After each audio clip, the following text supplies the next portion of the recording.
Hi friends, ഇന്ന് നമുക്ക് ഓടിക്കാൻ കിട്ടിയത് ഒരു ബെൻസ്. അപ്പോൾ നമുക്ക് ഇത് എങ്ങനെയാണ് ഓടിക്കുന്നതെന്ന് മനസ്സിലാക്കാം. Automatic vehicle. അപ്പോൾ ഇതാണ് ഇതിൻ്റെ കീ. നമുക്ക് ജസ്റ്റ് അൺലോക്ക് ചെയ്യാം.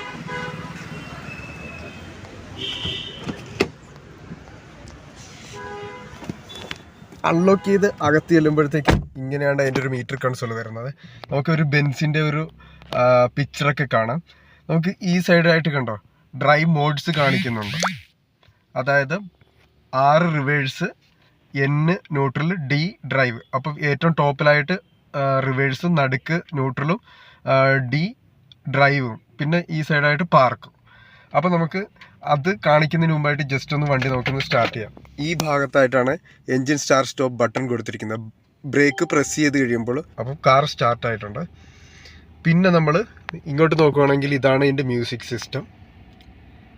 പിന്നെ ഈ ഒരു സൈഡിലോട്ട് നോക്കുകയാണെങ്കിൽ ഇതിൻ്റെ ഓട്ടോമാറ്റിക് ക്ലൈമറ്റ്, AC കൺട്രോളും അങ്ങനെയുള്ള പല കാര്യങ്ങളും ഉണ്ട്. ഇതാണ് ഇതിൻ്റെ ഒരു ഡാഷ്ബോർഡിൻ്റെ ലേഔട്ട് എന്ന് പറയാം.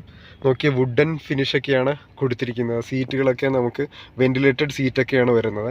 അതുപോലെ തന്നെ ഈ ഭാഗത്ത് നോക്കുമ്പോൾ ഇതല്ല നമ്മുടെ എന്താ പറയുക ഓട്ടോമാറ്റിക് ഡ്രൈവിൻ്റെ ഫങ്ഷൻ വരുന്നത്. ഇത് അതർ ഫങ്ഷൻസാണ്. അതായത് ഇത് ഹോം, ഇത് കണ്ടോ, ഇത് നമ്മുടെ മ്യൂസിക് സിസ്റ്റത്തിനെ കൺട്രോൾ ചെയ്യാനുള്ള ആണ് ഇവിടെ കൊടുത്തിരിക്കുന്നത്.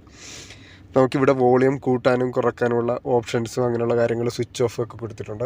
അപ്പോൾ നമ്മൾ നോക്കുവാണെങ്കിൽ ഇതാണ് അതിൻ്റെ സ്റ്റിയറിംഗ് വീൽസ് വരുന്നത്. പിന്നെ നമ്മൾ പറഞ്ഞില്ലേ എങ്ങനെയാണ് ഇത് ഓട്ടോമാറ്റിക് വാഹനം ഡ്രൈവ് ചെയ്യണമെന്ന്. നോക്കിക്കേ, ഈ സൈഡിലായിട്ട്, അതായത് ഡ്രൈവറിൻ്റെ റൈറ്റ് സൈഡിലായിട്ട് നമുക്ക് ഇത് ടോപ്പിലേക്ക് ഇത് പൊക്കുവാണെങ്കിൽ ന്യൂട്രും, ടോപ്പിലേക്ക് പൊക്കുവാണെങ്കിൽ റിവേഴ്സും, നടുക്ക് ന്യൂട്രും, താഴത്തേക്ക് ഡൗൺ ചെയ്യുവാണെങ്കിൽ നമുക്ക് ഡ്രൈവും വരുന്നുണ്ട്.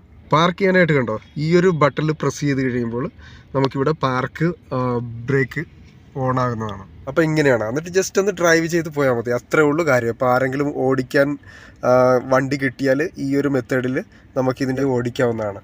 ഇത് ഡീസൽ E20D ആണ് വേരിയൻ്റ് വരുന്നത്.